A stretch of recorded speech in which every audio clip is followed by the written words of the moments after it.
Welcome back to my channel Sonu special. ಇವತ್ತು ನಮಗೆ ಬೇಕರಿಗಳಲ್ಲೆಲ್ಲ ಸಿಗುತ್ತೆ, ನಿಮಗೆ ಗೊತ್ತೇ ಇರುತ್ತೆ, ಸಾಲ್ಟೆಡ್ ಪೀನಟ್ಸ್ ಅಂತ ಹೇಳ್ತಾರೆ. ಇದನ್ನು ಇವತ್ತು ಮನೆಯಲ್ಲಿ ಯಾವ ರೀತಿ ಮಾಡೋದು ಅಂತೇಳಿ ನೋಡ್ಕೊಳ್ಳೋಣ. ವಿಡಿಯೋನ ಸ್ಟಾರ್ಟ್ ಮಾಡೋಕ್ಕಿಂತ ಮುಂಚೆ ನೀವು ನನ್ನ ಚಾನಲ್ಗೆ ಹೊಸಬರಾಗಿದ್ದರೆ ಕೆಳಗಡೆ ಕಾಣಿಸ್ತಾ ಇರೋ ರೆಡ್ ಕಲರ್ ಸಬ್ಸ್ಕ್ರೈಬ್ ಬಟನ್ ಮೇಲೆ ಕ್ಲಿಕ್ ಮಾಡಿ, ಹಾಗೆ ಪಕ್ಕದಲ್ಲೇ ಕಾಣಿಸೋ ಬೆಲ್ ಐಕನ್ ಮೇಲೆ ಕೂಡ ಕ್ಲಿಕ್ ಮಾಡಿ, ಜೊತೆಗೆ ಆಲ್ ಅನ್ನೋ ಬಟನ್ನ ಸೆಲೆಕ್ಟ್ ಮಾಡ್ಕೊಳ್ಳಿ. ಬನ್ನಿ ಇವಾಗ ಸಾಲ್ಟೆಡ್ ಪೀನಟ್ಸ್ನ ಯಾವ ರೀತಿ ಮಾಡೋದು ಅಂತೇಳಿ ನೋಡ್ಕೊಳ್ಳೋಣ.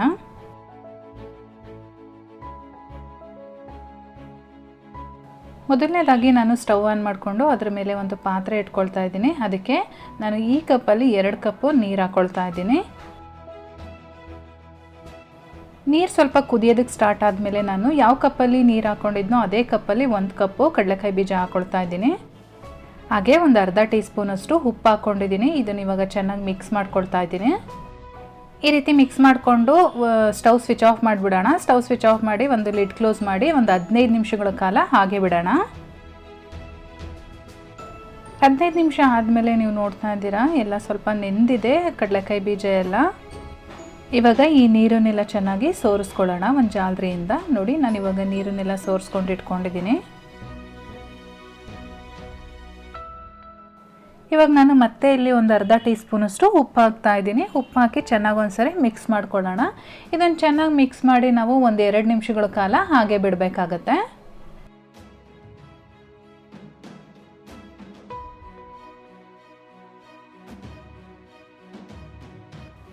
ಇವಾಗ ನಾನು ಮತ್ತೆ ಇಲ್ಲಿ ಸ್ಟವ್ ಆನ್ ಮಾಡಿಕೊಂಡು ಒಂದು ಅಲ್ಯೂಮಿನಿಯಂ ಬಾಣಲಿನ ಇಟ್ಕೊಂಡಿದ್ದೀನಿ. ಇದನ್ನು ಮಾಡೋಕ್ಕೆ ಅಲ್ಯೂಮಿನಿಯಂ ಪಾತ್ರೆನೇ ಉಪಯೋಗಿಸಿ. ಇವಾಗ ನಾನಿಲ್ಲಿ 1 ಕಪ್ಪು ಉಪ್ಪಿನ ಪುಡಿ ಹಾಕ್ಕೊಂಡಿದ್ದೀನಿ. ಈಗ ಈ ಉಪ್ಪಿನ ಪುಡಿನ ಸ್ವಲ್ಪ ಬಿಸಿ ಮಾಡ್ಕೊಳ್ಳೋಣ.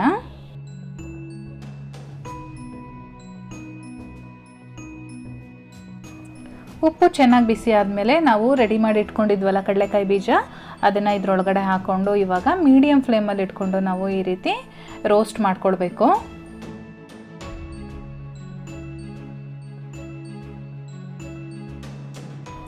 ಇವಾಗ ನೋಡಿ, ಒಂದು 5 ರಿಂದ 6 ನಿಮಿಷಗಳಾಗಿದೆ, ಆದರೆ ಇದಿನ್ನೂ ಚೆನ್ನಾಗಿ ರೋಸ್ಟ್ ಆಗಿಲ್ಲ. ಇದು ನಮಗೆ ಗರಂ ಗರಂ ಅನ್ನಬೇಕು, ಅಲ್ಲಿವರೆಗೂ ನಾವು ರೋಸ್ಟ್ ಮಾಡಬೇಕಾಗತ್ತೆ.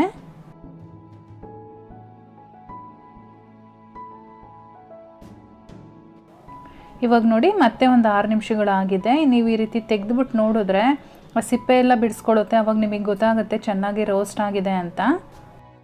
ನಾನಿವಾಗ ಇದನ್ನು ಟೋಟಲ್ ಆಗಿ ಒಂದು 12 ನಿಮಿಷಗಳ ಕಾಲ ರೋಸ್ಟ್ ಮಾಡ್ಕೊಂಡಿದ್ದೀನಿ. ಇವಾಗ ಸ್ಟವ್ ಸ್ವಿಚ್ ಆಫ್ ಮಾಡಿಕೊಂಡು ಈ ರೀತಿ ಜಾಲರಿಯಿಂದ ಆಚೆ ತೆಗೆದು ಒಂದು ಪ್ಲೇಟಲ್ಲಿ ಸಪ್ರೇಟಾಗಿ ಇಟ್ಕೊಳ್ಳಿ.